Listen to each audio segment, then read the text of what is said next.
between the time when Enons waged war against Scientology and the rise of the dank memes of Gamergate, there was an age undreamed of, when scores of faceless Xbox fanboys spammed the comments of defenseless pro PlayStation YouTubers.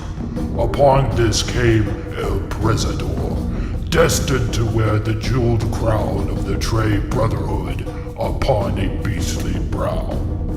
Now let me tell you of the days of high trolling.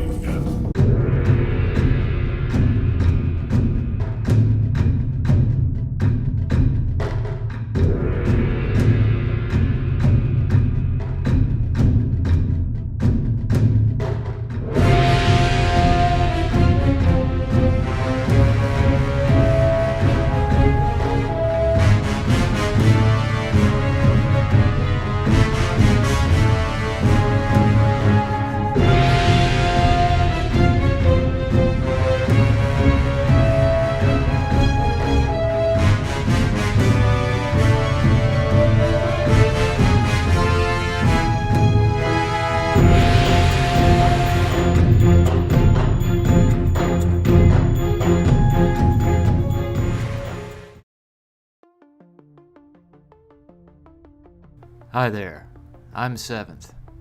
In the year of our Lord 2023, I am 48 years old. I was born and raised in the hills of Tennessee and currently live in Texas, which technically makes me a volunteer Lone Star. I'm an IT systems analyst with a career spanning over 25 years. I'm a single dad to a 20-year-old son. I run a dead YouTube channel that's lost over 5,000 subscribers since the summer of 2016. These days, I'm mainly known for running a podcast that barely anyone watches, making game review and retro video game videos that barely anyone watches, and being the lazy fat fuck guy in an episode of The Game Chasers.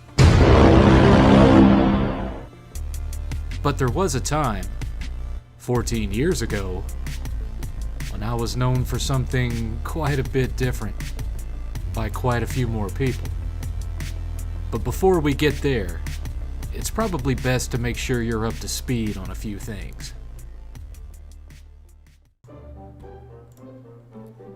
Trolling. The act of intentionally mocking or otherwise antagonizing a targeted person or group of people for one's own personal amusement and/or bragging rights of his or her fellow trolls. Trolling can be done in person, by mail, or over the internet in numerous forms. Trolling can be engaged on a solo level or in similarly aligned groups of trolls en masse. Trolling can be as innocuous as photoshopping a conservative politician into a brothel surrounded by prostitutes and posting it on popular conservative forums, or as dangerous as placing a fake 911 call advising the police that someone is being held captive at the target's real-world address right as they are live streaming an act known as swatting, so named as the guilty troll sits back and watches while the local SWAT team breaks into the intended target's house live on air. This has legitimately led to deaths and lengthy jail sentences. As opposed to trolls who do what they do for their own laughs and entertainment, fanboys are die-hard fans of a given product and/or content creator who live and die by said product and/or content creator and vehemently oppose even the idea of anyone enjoying a competing product, most often due to buyer's remorse, and will stop at nothing to convince those who bought the competing product that they made a mistaken purchase. This will sometimes result in fanboy trolling, but more often than not amounts to little more than a poorly spoken nerd writing a War and Peace linked comment in someone else's video or forum thread explaining all the reasons why their preferred product is better, no matter how many times many fellow fanboy nerds have made the exact same points before them. Now, contrary to popular belief, console wars have been going on since the early 80s. The original console war was fought between Intellivision and Atari, fueled by Mattel's commercials of George Plimpton setting Intellivision games and Atari games side by side to prove that Intellivision games had better graphics. When it comes to space games, nobody compares to Atari. Excuse me, have you compared them to Intellivision? Intellivision? Sure, they've got great space games, like Intellivision Space Battle. I didn't know. And now there's Space Armada and the incredible Astro Smash. I didn't know. Here, compare for yourself. Intellivision Space Games from Mattel Electronics. Once you compare, you'll know. This occurred again during the 16-bit era, when Sega's Genesis Does What Nintendo Don't campaign was all over the airwaves.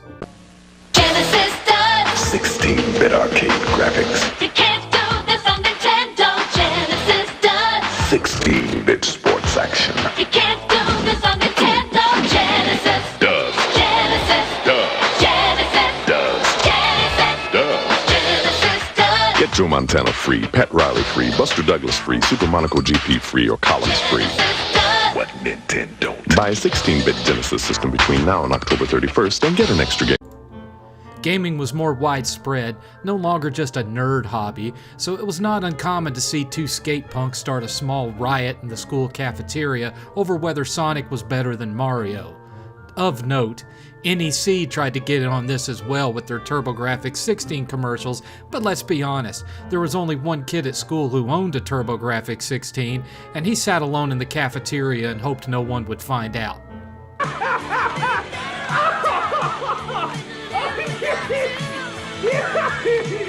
History would repeat itself in the mid to late 90s with Sony plastering broadcast media with commercials of Crash Bandicoot protesting in the parking lot of Nintendo of America.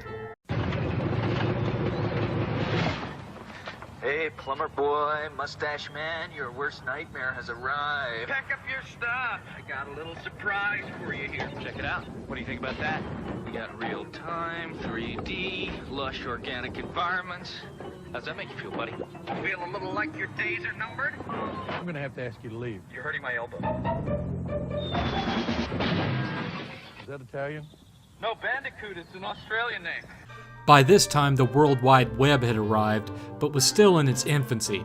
Kids who had grown up gaming were now adults, most working menial jobs where they could only afford one console, so would defend their sole purchase to their co-workers in the break rooms of grocery stores and Blockbuster Videos across the country. Meanwhile, while all of this was going on, there was another subculture growing. Starting on IRC chats and BBS mail echoes, and eventually moving on to internet forums and anonymous posting boards such as 4chan, trolls were becoming more and more prevalent. These deranged merrymakers, so full of mirth and malicious tendencies, patrolled all lanes and backroads of the information superhighways like nerdy Mad Maxes, ever in the pursuit of either individuals to mock and ridicule, these poor souls are known as lolcows, the Chris Chans and King Cobra JFSs of the world, or entire groups. This came to a head when 4chan trolls took notice of Scientology's tendency to take down any media critical of them and usually sue the creators of said media. 4chan openly declared war on Scientology via Project Chanology, which was announced to the world via YouTube in February of 2008. Anonymous was born and set the template, the modus operandi, if you will, for how to conduct successful mass trolling raids. Hello, leaders of Scientology. We are Anonymous. Over the years, we have been watching you, your campaigns of misinformation, your suppression of dissent, your litigious nature. All of these things have caught our eye. With the leakage of your latest propaganda video into mainstream circulation, the extent of your malign influence over those who have come to trust you as leaders has been made clear to us. Anonymous has therefore decided that your organization should be destroyed.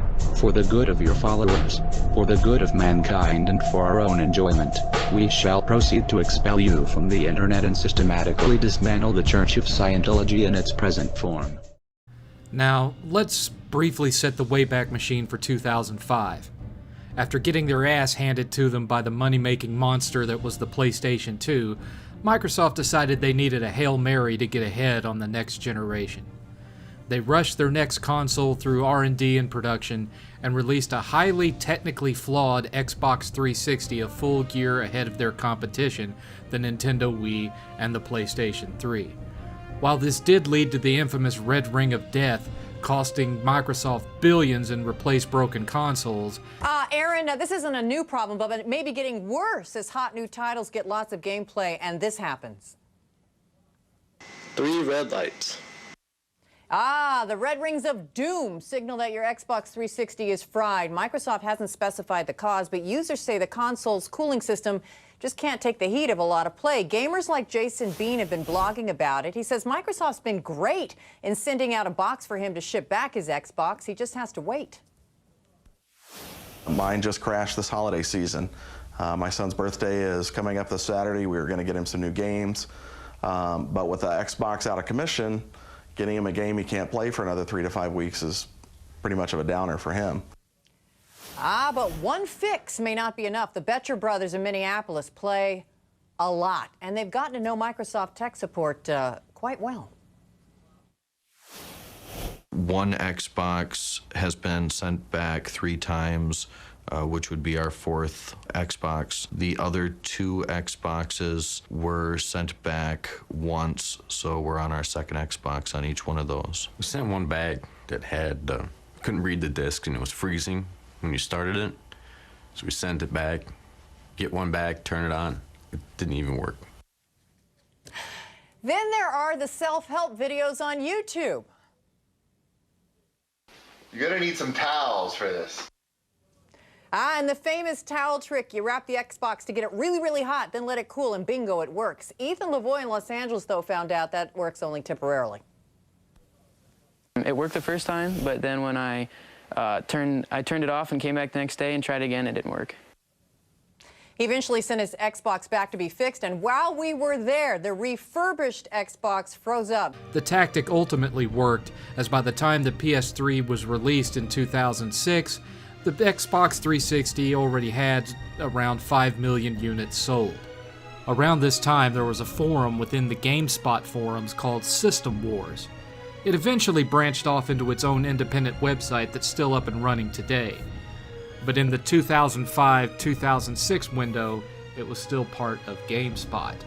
Dominated for a year by Xbox 360 fanboys, more and more PS3 fanboys began coming in around the winter of 2006, flooding many 360 threads with pro-PS3 replies like a stampede, initially leading to a nickname for Sony fans as Cows, which eventually morphed into Ponies and then Sony Ponies. No, Zaire, you did not think of it first.